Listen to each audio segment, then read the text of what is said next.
must be bad. I'm coming out of my shoes. I done beat prostate cancer.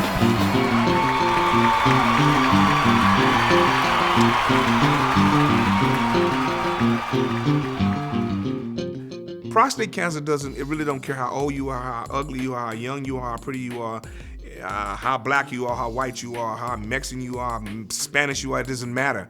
And how rich you are, it's coming to get you.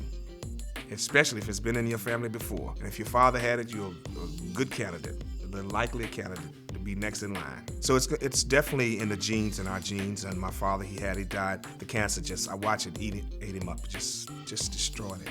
I just think we as African American men, I think we're afraid to have knowledge, to know what's wrong with us. You know, we don't like to go to the doctor, we know that. And I always like talking to women about this disease because they're the ones gonna make their man go to the doctor. It was my wife's insistence. She made me go and get this exam, and then my prostate was doing something, you know.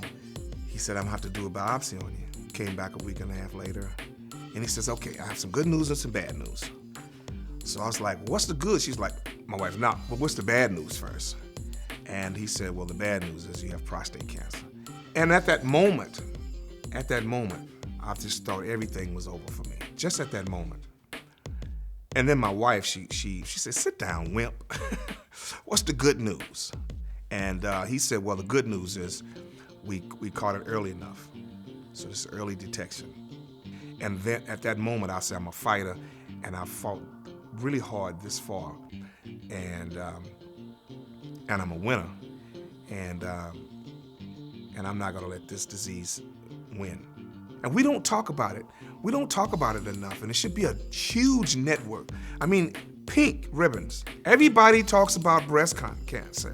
Everybody knows, and have big, huge walkathons, marathons. Everybody's walking for the cure, and there's no blue ribbon. There's no walks. We need to walk, and we need to talk. We need to have summits. We should talk about it as much as we can. I've taken this ball, and I've been bouncing in every court that I could bounce it in. I've shared it with millions of men, and you can be a winner as well. You can just beat this thing out. We just need to share our experiences and tell a friend.